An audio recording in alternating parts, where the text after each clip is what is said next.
Hello everybody, this is Toys R Us, and for this special figure showcase and review, this is going to be the full combined review on, I believe he's called vineakaiser, but of course I'm going to be completely referring to him as liokaiser. So I've decided to do this in their own video for that particular reason. They've all got their own individual reviews if you want to see all them, but I very quickly wanted to do is give you guys the opportunity to see them all in all their glory, in first and foremost their robot modes, which is exactly what I'm doing now.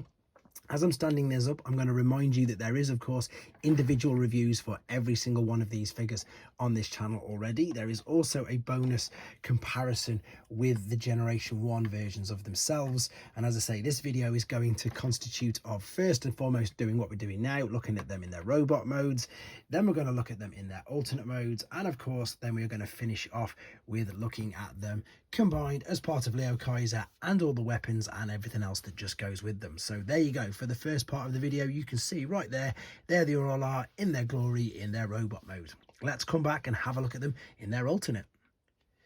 So very quickly then, before we get them, I suppose, into their combined mode or their limbs mode, let's have a quick look at the alternates. Now, the good thing is I'm pretty sure that these, we don't have to do too much. So drill horn is going to pretty much look like this. We're going to attach him in. Don't worry, I'm going to show you it, but I'm just going to show you the alternate mode very quickly. Same as kill bison. Again, not too much, I believe, to do with this, but nice and basic, nice and chunky. They look pretty good. Same with the jets. I think you've got to extend at the waist to create the arm sort of length, shall we say. This one is awful for me, I've got to confess. I said it in the review and it's still not doing me any favors whatsoever. So yeah, that's Hellbat. This is, of course, Leozak, probably one of the best, but my favorite of the bunch straight away had to be, let me just clip that back in, has to be Guy-Hawk. And yeah, they're all slightly different. I thought they'd be like, they are obviously in some cases retools, but you can see straight away that these are slightly different. This one was my favorite. I like the way the shoulder parts worked. And I just like the way it just sort of all fit together quite neatly. And Jaruga, or Jaluga, however you want to pronounce him, depending, he is going to be probably one of the most hardest, I think. Same with obviously Leozak, he's going to be the chest sort of piece. But there you go, that is the alternate modes. What I'm going to do is bring them in with the boxes just to show you in the instructions, and we'll do one at a time, build up the limbs before, of course, then building up the whole thing. Right, so very quickly before we get, of course, to the main combined form, let's just have a very quick look at the packaging, and I'm pretty sure this is the order in which they came out of. So the drill of Amdusius, which is, of course, drill horn, was first. Then we had the hammer of Morax, which is, as I say, kill bison. Then we had the claw of Osa, which is Jaruga. Then we had the spear of Marbus, which is Leozak. All these boxes are brilliant, by the way. I know that someone's commented that the boxes are huge, but wait till you see how much stuff is actually inside them. All the weapons combined, there's a whole host of things going on with regards to these figures. There's the scythe of Bifrons, which is Hellbat, and then we've got Guy-Hawk, the most recent one, which is the blade of Halfas. So, right, let's get a look at the full combined mode then. Okay, then we're back, and as you can see, this is definitely what we've all been waiting for, the fully combined form of, and again I'm going to be referring to him as liokaiser. Just a quick couple of things. So you've probably already noticed I've done a full combining video separate, and I've also done a combining video of these ridiculous but yet lots of fun weapons as well, because I don't want them to take up too much time. And again, I know that some people would like the opportunity to have a go at building them for themselves. So we need to have a proper look at this guy, because to be honest, it is very, very good. I love the character. I love Victory. I love everything about, I suppose, the Japanese continuity. And I think they've done a real good job here, to be honest. So let's bring him a little bit closer at first and have a look at some of the details. Then we'll do the articulation. We'll do a couple of comparisons as well. And if I've got anything wrong, again, let me know. Thank you to everybody who's been helping me out. I should have corrected, well, it looks like I've corrected the elbow joint. But again, anything else I'm getting wrong, don't be afraid to let me know. So the head sculpt is really good, to be honest. It looks great. You can look it up and down, no problem whatsoever. It'll spin all the way around. Now, this is a very, very heavy parts former, but I'll come to that in a minute. The arms will go, yep, they will. They'll go all the way around. I've not done this yet. I've not even had a go at this, but I'm presuming that they will. They will go all the way around. They will come out and up to the side. There's a hinge in there I didn't even know existed, but there we go. There is ratchets in the biceps there. And again, yeah, I've corrected the I suppose back of the elbow joint there. The waist is it going to swivel? I'm sure it will. Yeah, there you go. So if we just lift the arms slightly out of the way, we do have a completely unrestricted waist swivel. You can see like that. Everything is falling around behind me. Right, let's now come in again a little closer. Chest sculpt is brilliant, to be honest. I think it looks really good. The proportions look really good. He's got huge legs, which I'm going to come to at the minute. So the detail there is good for the car, which was there. Everything is quite neat at the back as well, let's be honest. And I'm going to show you other ways and things that we can do with the accessories in a second. So the legs themselves, let's just come down a little bit and move the arms. So this is a hip skirt. Yep, that'll move. The legs will move up and down, no issues whatsoever. I suppose now you can't really move that out of the way, but you've got a huge knee bend, 90 degree, which is great. There is there a swivel? Yes, there's a full swivel in there, which is good. And the ankles, of course, will tilt, rock, step down, everything you can think of. Again, super articulate. Now if I want to be, in fact, it's not nitpicky, it's a fact. It's obviously and some people have commented on this. It's one of the first things that I commented on, because the legs we had first.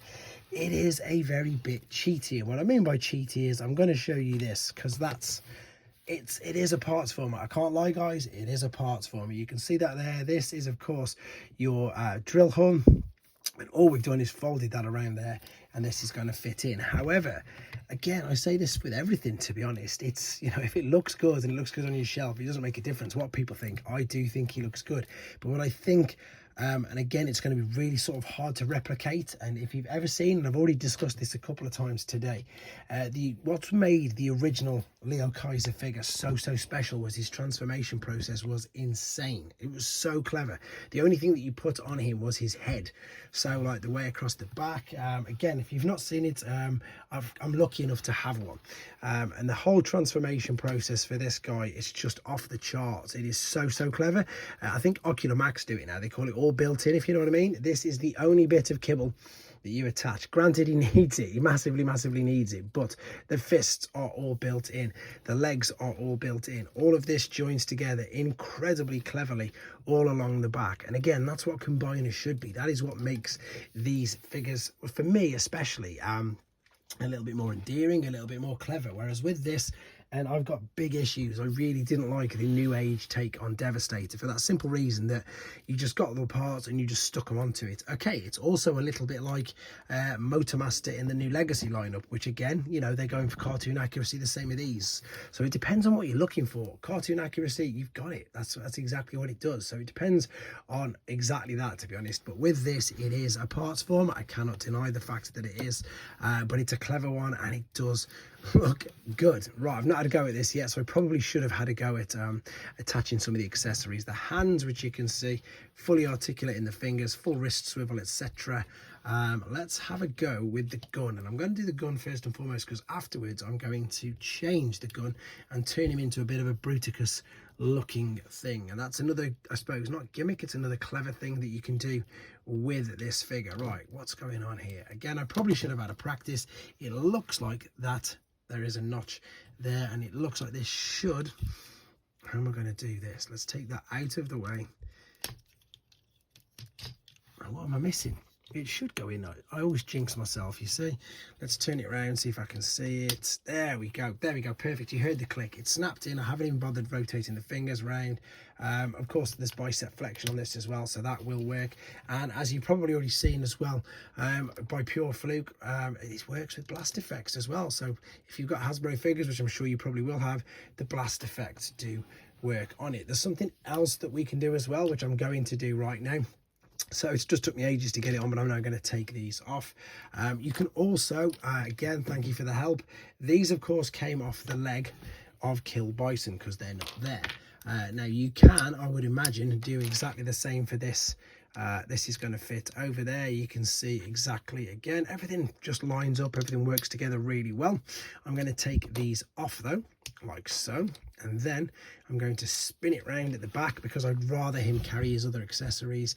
And I'm going to attach this here, and I'm going to attach this one here, and I'm going to make sure, is that the right way around? I'm not too sure. Let's have a look. That looks pretty cool. Again, I love the fact that you can do things like this, because that's what I would attempt to do anyway. In my head, I like playing around with things as much as I can. So I like the way that looks. I'm going to keep that there.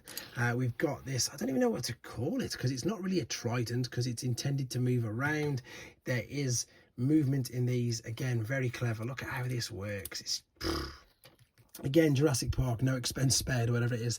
I can't remember. He says, Mr. Hammond says. Right, let's have a look. Okay, there we go. That is the tab that I was looking for. So let's bring this arm up. Let's attach this into there. This should be much easier, because there's quite a bit more play on this particular figure. Even though I've just missed it, I'm going to line that up, clasp the thumb around it. Yep. And I should have put the fingers through it, but just for this stage, you can obviously, but just for this part of the video, and just as I supposed to get it going, etc., I'm going to keep it like that. It's not going to look the greatest, but I can do that. What I'm going to do though with this is I'm going to get the fingers through. So let's have a look. How difficult is it? So let's pop these fingers through there, move the thumb out of the way, and indeed try and line up that. So this is, as I say, if you haven't got a camera in front of you and you just sat at home, it's going to be much easier than this. That's also probably one of the main reasons why I don't where are we going? Where are we trying to line this up? That's it. There we go. That looks a lot better. Let's spin this around. Turn. It's going to get caught up there. That's more like a trident. This reminds me very much of Black Zarek. And again, I think it just looks incredible. And all the other thing to add in as well is, at the moment, this is without even adding Death Cobra to it. Now, of course, Death Cobra isn't a normal member. And funny enough, the version that we are going to get is going to be the first proper figure of him. But the fact that you can then attach him to the back with all the helicopter blades and everything else like that, it's just insane. It's very clever. I've got to give it that. It is super clever. And apart from the G1, which of course is always going to be my favourite, it's the best incarnation I think that I've seen at the moment. Now, I know that there is a masterpiece version which I haven't had a look at, so I can't, give a full report on, but I can say hands down that it is loads better than this. And yes, I do own it, but again, I've got to be honest, it beats that one hands down. It really does. That is the Combiner Wars, though. That was the special box set, if you're wondering which one that is. I'm going to try and get the G1 in somewhere in the frame as well. The interesting thing about the G1 is, as you can see, it's pretty much as big. Now, I'm being super careful, obviously, with regards to Kill Bison's feet, just in case anybody comments that I've not folded the leg out on that, or the foot out, shall we say. That's a really obvious reason why I've not done that. Can't see it, can we? Let's bring this arm down. There we go. So it sort of comes down in size. So there are your liokaiser figures, or liokaiser figures, should I say. Let's get it right. They do look good together. They do all look good together. As I say, the thing that just lost that one for me is the combine process. I can't say anything negative really about his appearance. I even managed to think, I'm looking at it now and I'm thinking, I'm about to say something contradictory. I'm like, are the legs or the quads, not the quads, the knees and the shins, are they a bit too big? I don't perhaps think so. What I want to get across to you as well, guys, is this guy is sturdy, like really sturdy. I can shake him around, everything's staying in place, there's nothing moving at all. They've all stayed in place as well, which is great. There he is compared to, what I'm going to do is just bring in a few random figures, because again, just to give you an idea of his size. So there you go. This is what's known as legend scale, by the way. If you don't know what this figure is, again, he is not licensed by Hasbro or Takara. These are what are referred to as legend scale figures. Where are we? There is New Age, which is also sort of classed in the same category as like a legend scale figure. So that's giving you a bit of an idea of how big he is. Again, definitely not designed to scale with modern day deluxe because of how small, but this is big, but you know what I mean, it's small compared to what a full-sized one would be. So there is a missing link Bumblebee. What else have I got? I've got, of course, Earthrise Prime. I've got a G1 Prime. Quite a few of them here. So yeah, G1 Prime is about waist height, to be honest. So much smaller. I don't think there is anything much more to say about him, apart from the fact that actually, this is true. I want to get this across as well. I've actually had fun building him. I've actually had fun combining him, which is something that I don't usually say with third party, especially with combiners. I know it's a different scale. I know it's a completely different kettle of fish. Strange English saying there, yes I know, but the Kang Toys one, even though it looks incredible, it just wasn't fun getting it anywhere near it. I just want to check, actually, there's an ab crunch. Yes, there is a genuine ab crunch as well. I forgot to show you that. There is a genuine ab crunch with this. Again, I suppose the thing that makes this a bit of a standout compared to any other things is with the accessories, especially I suppose the possibilities, that's the word I'm after. The possibilities are endless with this. You've got so much to play around with, all of these extra parts, putting them all together, as well as all these little tiny bits, which of course made up the chest, etc. But I really do think that's it, guys. I don't want to overkill him. I think he's great. What I will say is there is going to be another quick video just doing a bit more of an in-depth comparison with his Generation 1 self, and then hopefully with all the videos that I've done on him, I will have covered all bases. But there you go. Let me know what you think of in the comments. And again, it really does prove how big and how popular excuse me, the Japanese Generation 1 continuity of cartoons is now. Everybody's loving it. I think this is great. Again, let me know. Take care.